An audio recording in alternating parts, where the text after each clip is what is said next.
بہنوں کو محفوظ رکھنے کے لیے بھائیوں سے دور کیا جا رہا ہے. کیوں؟ خواہشات پر کنٹرول نہیں، انہیں ڈر ہے اپنے سگے بھائی سے. اسی کے ماں سے پیدا ہوا بھائی، اس سے خاتون ڈرتی ہے.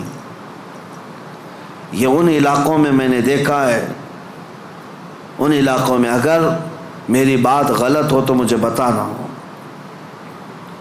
عرب ممالک کی بات میں کر رہا ہوں. کئی گھروں میں خواتین اپنے سگے بھائیوں سے ڈر کر کے رہتی ہیں کہ وہ اکیلا پائیں تو ہماری عزت کے ساتھ کچھ بھی کر سکتا ہے.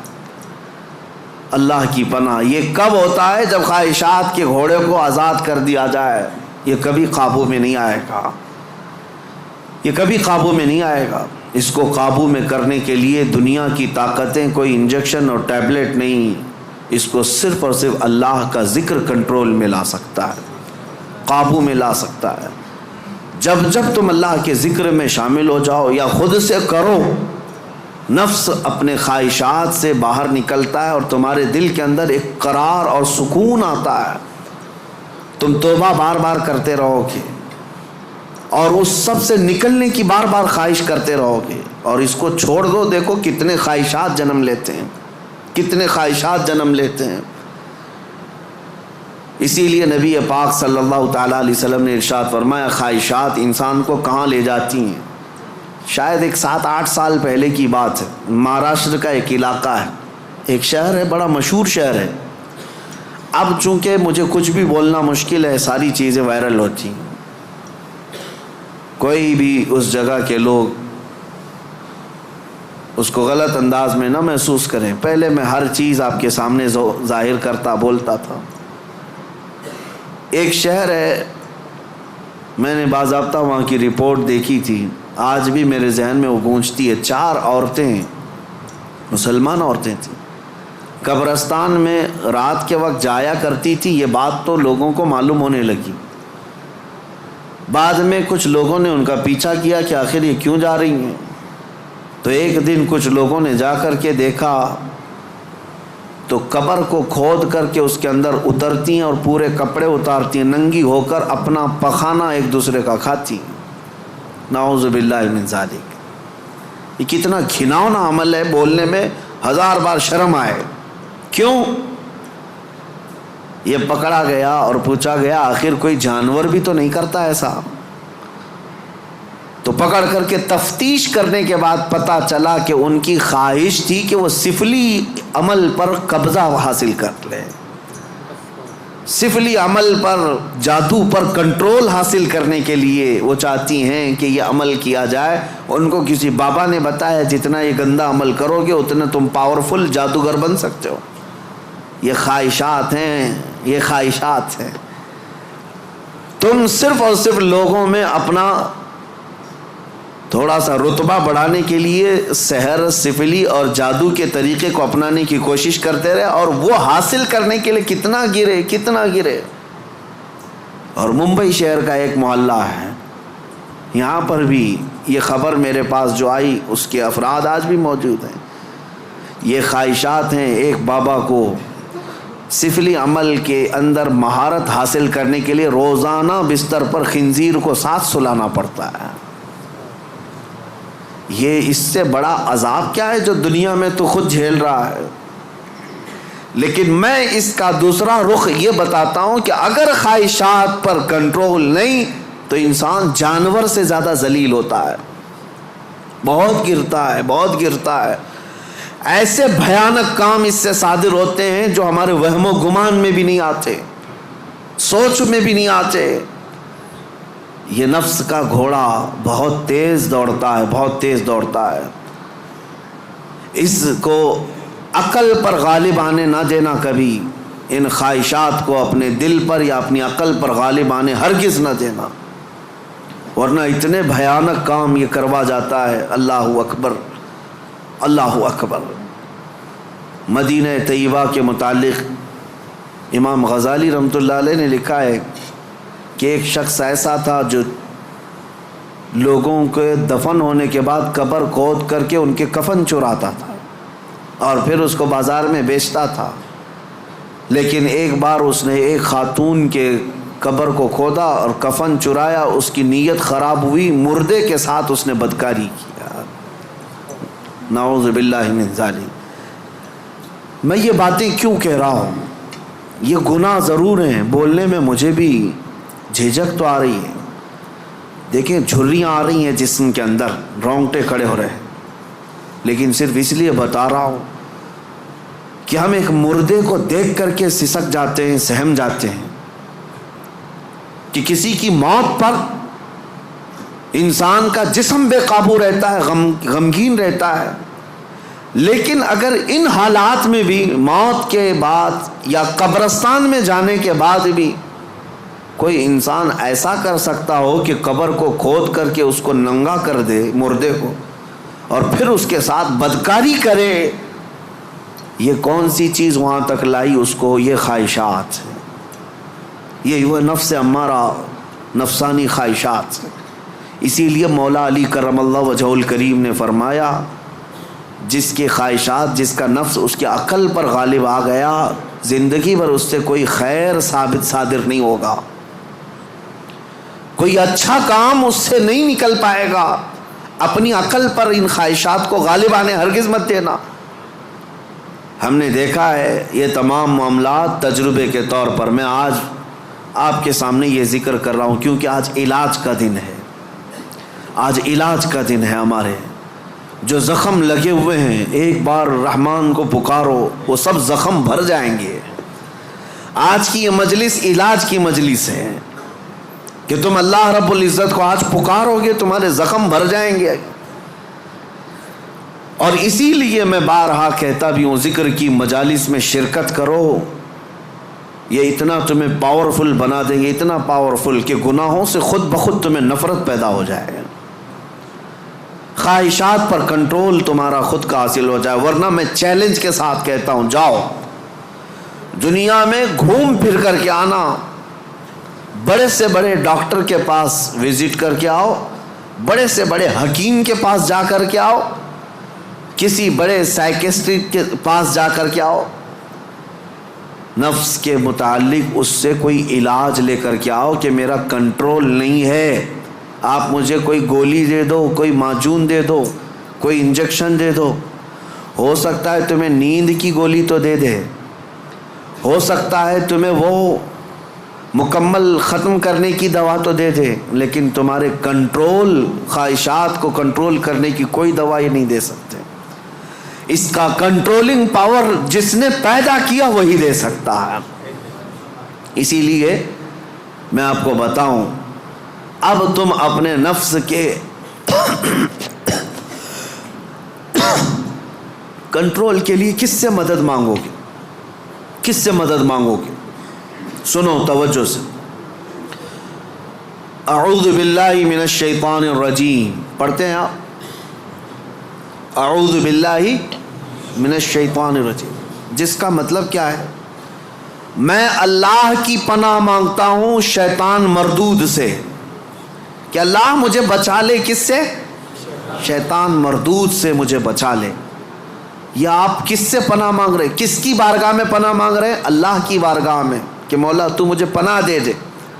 اس کے متعلق حکیم احمد یار خان نعیمی رحمۃ اللہ علیہ فرماتے ہیں، اس کی مثال یوں سمجھو، جیسے کسی کے ہاں آپ ملنے کے لیے گئے، اس نے گھر کے باہر کتا پال رکھا ہو حفاظت کے لیے یا کسی کام کے لیے، دشمنوں کے لیے یا کسی بھی غرض کے لیے کتا پال رکھا ہو، اور آپ گئے گھر کے باہر کھڑے، کتا بھونکنا شروع کر دیا، دروازے میں جا ہی نہیں پا رہے، آپ اس کتے کو کنٹرول کیسے کرو گے؟ آپ اپنے دوست کے گھر اندر جا رہے ہیں لیکن کتا باہر ہے، کتا جیسی قریب جاتے ہو بھونکتا ہے۔ اب آپ دروازے کے اندر جانا چاہتے ہیں تو اس کتے پر کنٹرول کیسے پاؤ گے؟ رسی ڈالو گے اسے، پتھر مارو گے، جتنا مارو گے اتنا اچھل کود کرے گا۔ اس کا سیدھا سا طریقہ یہ ہے، جس کا کتا ہے اسے بلاؤ۔ حکیم احمد یار خان نعیمی رحمۃ اللہ علیہ فرماتے اسی کو پکارو، بھائی ذرا باہر تو آ جاؤ، اور وہ جب آئے گا، مالک کو کتا اچھی طرح پہچانتا ہے، وہ اس کو کنٹرول میں کر دے گا. اس کو تھوڑا سا اپنی آواز میں ہٹا دے, سائڈ میں کتا ہٹ جائے گا, دروازہ کھلا ہے آ جاؤ. دوست اپنے دوست سے ملاقات کر لے گا, لیکن اس بیچ والے کتے کے کنٹرولنگ کے لیے کتے کے مالک کو ہی پکارنا ہوگا. اسی لیے حکیم احمد یار خان نعیمی رحمۃ اللہ علیہ فرماتے ہیں نفس ایک کتا ہے جو تمہیں تمہارے رب کے دروازے پر جانے سے پہلے بھونکتا ہے, دروازے میں کھڑا ہو جاتا ہے, نہیں جانا مسجد, نہیں جانا اس ذکر پر, نہیں جانا ان محافل میں. اس کتے پر کنٹرولنگ کیسے حاصل ہوگا؟ فرمایا گیا اسی لیے تم اس کتے کے مالک رب ذوالجلال کو ہی پکارو. پیدا تو اسی نے کیا ہے, رب تبارک و تعالیٰ نے پیدا کیا ہے, اور وہی تمہیں اس پر قبضہ بھی دے گا. اسی کے متعلق فرمایا گیا اللہ نے پہلے ہی قرآن پڑھنے سے پہلے حکم کیا دیا, یہ پڑھو اعوذ باللہ من الشیطان الرجیم, میں اللہ کی پناہ مانگتا ہوں شیطان مردود سے. آج ہم اسی لیے اس مسجد میں آئے بھی ہیں. میں نے نفس کے متعلق جو باتیں ذکر کی, یقیناً نفس نے بہتوں کو اندھا کر دیا, بہتوں کو برباد کیا, بہتوں کو گمراہ کیا, کئی کو کافر کیا. جو کفار و مشرکین ہیں نا, وہ صرف نفس کی سنتے ہیں, اگر حقیقت میں وہ تمام مشاہد اور مناظر میرے رب ذوالجلال کی قدرت کے نفس کو چھوڑ کر کے دیکھتے تو ایمان ضرور لاتے, ایمان ضرور لاتے. وہ نفس کی پیروی کر رہے ہیں اور نفس کی خواہشات لوگوں کو کافر بنائے رکھی ہے, وہ نہیں آ پاتے اس طرف. اب میں بات کو سمیٹتے ہوئے اس بارگاہ میں لے چلتا ہوں جس مصطفیٰ کریم نے نفس سے بچنے کے لیے اپنے صحابہ کی تربیت کیسے کی تھی. یقیناً وہ ماحول کو ہم دیکھتے ہیں, روح تڑپ جاتی ہے. سیدنا ابو بکر صدیق رضی اللہ تعالیٰ, اللہ اکبر, وقت کے خلیفہ ہیں. حضور پاک صلی اللہ علیہ وسلم کے بعد خلافت کے تخت پر, لیکن اپنے نفس کے خلاف کرنے کے لیے, خواہشات کے خلاف جانے کے لیے, کھانے پر کنٹرول, سونے پر کنٹرول, ہر چیز پر کنٹرول. اتنی غربت کا ماحول تھا کہ سارے صحابہ نے بیٹھ کر کے مشورہ کیا کہ خلیفہ کا کوئی وظیفہ جاری کریں, تنخواہ, ورنہ وہ بھوکے رہ جائیں گے. تو بیت المال سے ان کا وظیفہ جاری کیا گیا. اتنا تھا وظیفہ کہ اس سے ان کا صرف مہینے بھر کا گھر چلتا تھا, باقی کچھ بھی نہیں آتا تھا. ایک دن ان کی بیوی نے کہا کہ خلافت کے کاموں سے تھک جاتے ہو, کبھی گھی روٹی بھی تو کھا لیا کرو, کبھی گھی کھا لو, کبھی روٹی کھا لو, شہد کھا لو. حضرت ابوبکر صدیق نے کیا کہا جانتے ہیں؟ اتنے پیسے کہاں ہیں کہ گھی اور شہد خرید سکوں؟ کون؟ خلیفۃ المسلمین.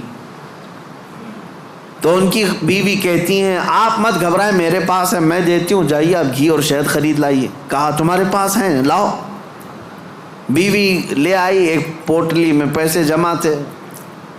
کہا یہ لیجیے, آپ بازار جائیے, گھی اور شہد خرید لائیے. حضرت ابوبکر صدیق نے پوچھا اتنے پیسے تیرے پاس کہاں سے آئے؟ تو ان کی اہلیہ نے کہا جو ماہانہ وظیفہ آپ کا آتا ہے, تنخواہ آتی ہے, مہینہ بھر کا خرچہ چلاتی ہوں, تھوڑا تھوڑا بچا کر کے رکھتی ہوں کہ برے وقت میں کام آ جائے.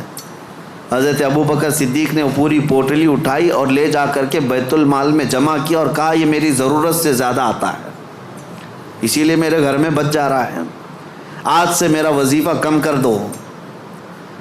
خواہشات کے خلاف کھڑے ہونے والوں میں پوری دنیا میں اگر کوئی مثال ہے تو صرف رسول اللہ کے صحابہ کی مثال ہے, صرف رسول اللہ کے صحابہ. ایک حضرت نعمان بن مقرن ہے, ایک بادشاہ کے دربار میں گئے, حضور کی طرف سے سفیر بن کر کے گئے تھے, قاصد. تو بادشاہ کو جب پتہ چلا شاہ عرب مصطفیٰ کریم صلی اللہ علیہ وسلم کا ایک قاصد آ رہا ہے, اس نے سونے کی کرسی لگا دی اور ریشم کا قالین بچھایا. میرے عزیز و صحابہ, حضور کے ساتھ ہوتے تو وفاداری, حضور اگر دور ہوتے تو بھی وفاداری. اس مجمع میں گئے جہاں پورے کے پورے اغیار ہیں, کوئی مسلمان نہیں تھا, تو اپنی تلوار سے وہ قالین پھاڑتے ہوئے چلے گئے, ہٹا دیا, اور کرسی جو سونے کی تھی اس کو پاؤں سے مار کر گرا دیا. کہا میرے لیے عام سی کرسی لاؤ.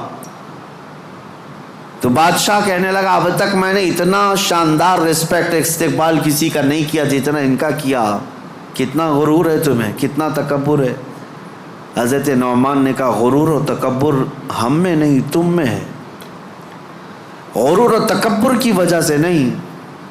میرے مصطفیٰ کریم صلی اللہ علیہ وسلم نے فرمایا ریشم کا استعمال مرد کے لیے حرام ہے، سونے کا استعمال مرد کے لیے حرام ہے، اور جو میرے مصطفیٰ نے حرام فرمایا پوری دنیا میرے پاس لا کر رکھو، میں ٹھوکر ماروں گا۔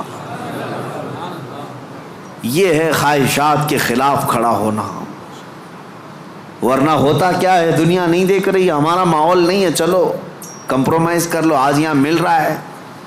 کچھ لوگ تو یہی سوچ کر کے ایسی محفلوں میں جا کر بیٹھتے ہیں جن محفلوں میں بیٹھنا ایک غلام رسول کو کبھی زیب نہیں دیتا۔ شرابیوں کی محفل میں بیٹھ گئے، کبابیوں کی محفل میں بیٹھ گئے، تمہارا کام نہ اصلاح کا ہے نہ تبلیغ کا ہے، پھر بھی جا کر کے ایسوں کے درمیان بیٹھ گئے۔ کیوں؟ کوئی دیکھ تھوڑی نہ رہا ہے، کوئی دیکھ تھوڑی نہ رہا ہے۔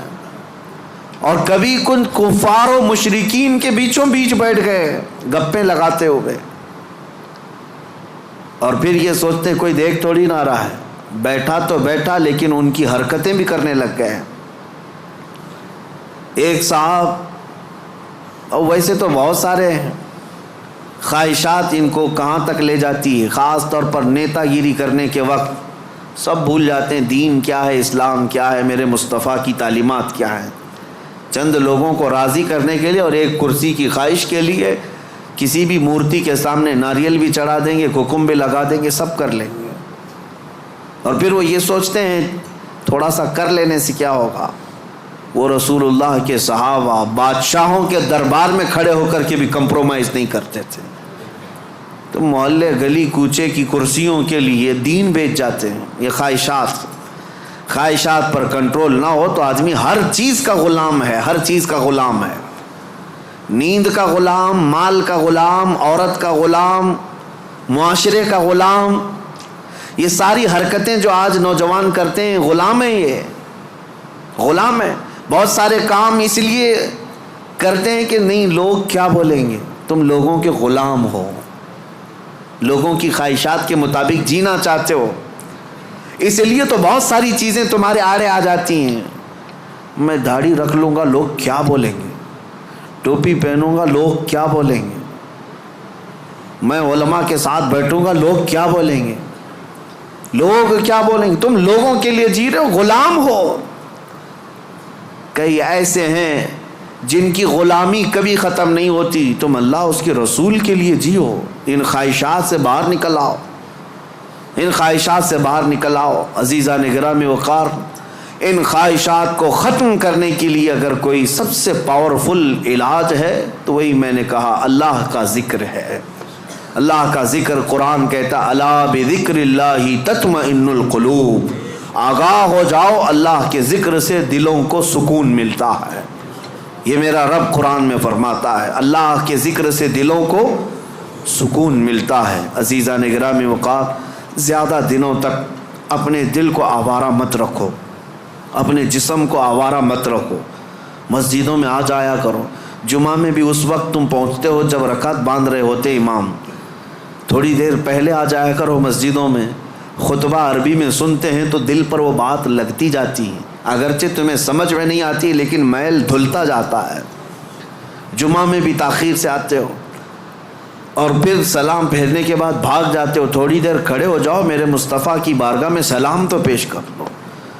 جب کھڑے ہو جاؤ گے سلام کے لیے، یقیناً رسول اللہ تمہیں تمہارے باپ کے نام سے پہچانتے ہیں۔ تمہاری طرف سے سلام آ رہا ہے تو کیا میرے مصطفیٰ جواب نہیں دیں گے؟ ادھر سے اگر جواب آیا تمہارے سلام کا تو یقیناً تمہارے دل کی صفائی ہے اس میں۔ ان محفلوں سے کب تک تم بھاگتے رہو گے؟ مسجدوں میں کبھی وقت سے پہلے آ جاؤ۔ حضور پاک صلی اللہ علیہ وسلم نے ایک چیز بیان فرمائی، وہ میں آپ کے سامنے رکھتا ہوں۔ منافق اور مومن کی پہچاننے کا طریقہ کیا ہے؟ حضور فرماتے ہیں منافق مسجد میں سب سے لیٹ آتا ہے اور سب سے جلدی بھاگتا ہے، مسجد میں سب سے تاخیر سے آتا ہے اور سب سے جلدی بھاگ جاتا ہے۔ اسی لیے مجھے ڈر لگتا ہے آپ کو بھی خوف ہونا چاہیے کہ منافقوں کی فہرست میں ہمارا نام نہ آ جائے. دیکھتے رہتے ہیں ابھی ٹائم ہے، لاسٹ مومنٹ پر پہنچیں گے اور پھر ادھر ختم ہوتے ہی بہت سب سے پہلے بھاگیں گے. حدیث پاک میں ہے منافق کی علامت ہے. اور پھر دوسری علامت منافق کی کیا ہے؟ حضور فرماتے ہیں بازار میں بہت جلدی جاتا ہے اور بہت دیر کے بعد بازار سے نکلتا ہے. کافی دیر تک شاپنگ مال میں وقت گزارے گا، اس کا دل لگتا ہے وہاں پر، مارکیٹ میں شاپنگ مال میں گھومتا رہے گا، بہت جلدی مارکیٹ میں جائے گا اور بہت دیر سے نکلے گا.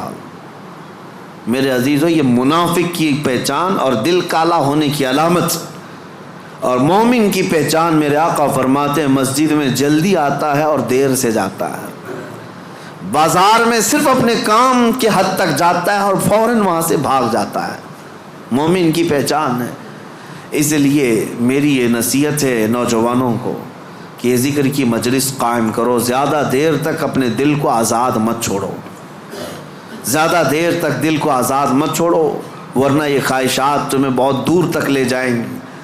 دل بوجھل ہو جائے گا، دل سخت ہو جائے گا، دل کالا ہو جائے گا. دیکھنا زمانہ ہو گیا آنکھیں روتی نہیں آج اللہ کی یاد میں. رب تبارک و تعالیٰ کی یاد میں روتے ہو کبھی؟ دل سخت ہو گیا ہے. حضور پاک صلی اللہ علیہ وسلم کی جدائی اور ان کی دوری کبھی تمہیں رلاتی ہے؟ موت آنے والی ہے، کیا وہ قبر کی سختیاں اور اس کی تنہائیاں تمہیں کبھی رلاتی ہیں؟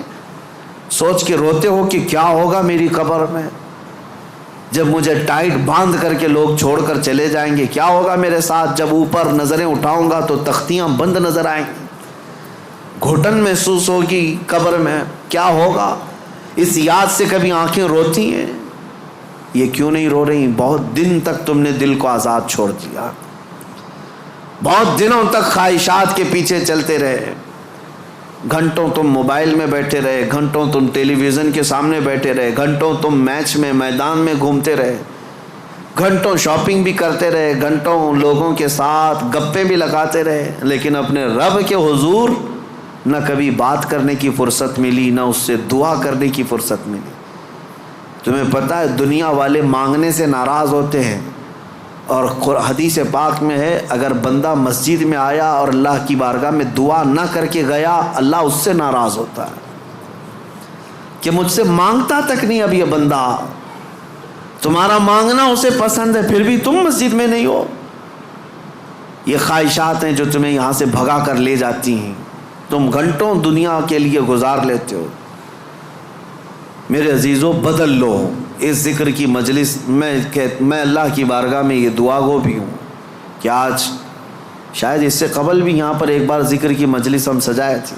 بہت پہلے میں یہاں آیا تو ہوں، بیان ہوا ہے، ذکر کا مجھے یاد نہیں. اگر نہیں ہوئی تھی تو شاید یہ پہلی مجلس ہے اور اللہ اس کو ہمیشہ قائم فرمائے. میں رہوں یا نہ رہوں، ذمہ داروں سے گزارش ہے کہ اس مجلس ذکر کو اس نیت سے قائم رکھو کہ ہزاروں دلوں کے سکون کا ذریعہ ہے، ہزاروں دلوں کے سکون کا ذریعہ ہے. میرے عزیزوں، بڑے بڑے کروڑ پتی لوگ آج آشرم جاتے ہیں، 2 دن 3 دن کی چھٹیاں لے کر اپنے پنڈتوں کے چپلوں میں بیٹھتے ہیں. وہ یہ چاہتے ہیں کہ دنیا کی ہمہ ہمی سے نکل کر کے کسی آشرم میں بیٹھے. ان کے دلوں کا قرار اور سکون کہاں ہے؟ کفر میں اور شرک میں. لیکن ایک حالت یہ ہے کہ تمہیں روز اللہ کریم سکون کے لیے یہاں بلاتا ہے، تم آتے نہیں. تو کم از کم اتنا تو کرو، ہفتے میں 1 مرتبہ اس طرح کی مجلسوں میں شریک ہو جائے. دنیا کو ایک طرف رکھیں گے، مصروفیات روز ہیں، کام کاج روز ہیں، رشتہ داروں سے ملنا روز ہے، میٹنگیں چلتی رہیں گی، کبھی ختم نہیں ہوتی. لیکن کبھی تو ایک دن سٹاپ کر کے یہ سوچیں کہ آج میرے رب سے ملاقات کی رات ہے، آج کا یہ ٹائم صرف اور صرف میرے رحمان خدا سے بات کرنے کا وقت ہے. اس لیے تو ان مجلسوں میں آ جایا کرو. ایک وقت آئے گا کہ جب تمہاری آنکھوں میں نور اور دل میں سرور ضرور داخل ہوگا. اس طرف آپ توجہ ضرور دیں، ورنہ آزاد چھوڑے رہیں گے تو یہ آزاد گھوڑا ہر میدان میں دوڑائے گا، نفس کا گھوڑا ہر میدان میں دوڑائے گا. اس کو اتنا آزاد نہ رکھو، اس کو لگام دو اور اس کے لگام کی رسی میرے مصطفیٰ کے قدموں میں ڈال کر رکھو کہ نفس کو اب جہاں جانا ہے۔ اب آپ سوچ سکتے ہیں رسول اللہ جو سید الانبیاء ہیں، سارے نبیوں کے سردار، وہ دعا کرتے تھے، کیا دعا کرتے تھے؟ اللہم لا تکلنی الی نفسی طرفۃ عین، اے اللہ میرے نفس کو میرے حوالے ایک منٹ کے لیے بھی مت دینا، تو اپنی حفاظت میں رکھ۔ رسول اللہ کا کون سا نفس تھا؟ میرے آقا کا کہاں کیسا نفس ہے؟ کیا کبھی آپ نے حدیث میں کسی روایت میں سنا کہ حضور نے نفس کی یا خواہشات کی پیروی کی؟ کبھی نہیں میرے عزیزوں۔ جو پتھر کا تکیہ رکھنے والے، چھال کے بستر پر سونے والے، پیٹ پر پتھر باندھنے والے رسول، کیا کبھی نفس کی غلامی کی؟ نہیں۔ اس کے باوجود اللہ کی بارگاہ میں دعا یہ کرتے تھے، مولا میرے نفس کو میرے حوالے مت کرنا ایک منٹ کے لیے بھی، پلک جھپکنے کے برابر بھی، تو اپنی حفاظت میں رکھ۔ اور ہم جیسوں کو کیا کہنا چاہیے؟ اگر ہم اپنے نفس کی حفاظت اللہ کے حوالے نہ کریں تب تو یہ اتنی تباہی مچائے گا، اتنی تباہی مچائے گا، سوچ بھی نہیں سکتے۔ آؤ آج ذکر کی مجلس ہے، ہم اپنے نفس کو، اپنی خواہشات کو رحمان کے حوالے کرتے ہیں اور عہد کرتے ہیں دل میں کہ مولا میں آج توبہ کے لیے آیا ہوں، توبہ کے لیے آیا ہوں۔ مجھے ایک محفل یاد ہے، ایک بندہ جو کافی دنوں تک کئی الگ الگ قسم کے کاموں میں مصروف تھا، ہماری ذکر کی مجلس شروع ہوئی، ذکر کی مجلس میں آیا، اور ذکر کی مجلس میں جب پہلے ہمارے ہاں بدھ کے دن ذکر ہوتا اور جمعرات کو روزہ رکھتے، اتفاق ایسا ہوا کہ ابھی نیا ذکر میں آ کر توبہ کیا تھا، چند دنوں کے بعد انتقال ہو گیا۔ لیکن اس بات کی خوشی تھی کہ لوگ یہ کہتے کہ زندگی میں اتنی برائیاں، بہت ساری چیزیں ہم نے دیکھی تھی، سوچتے تھے کہ کبھی یہ نہیں سدھرے گا، بہت بے حیا ہو گیا ہے۔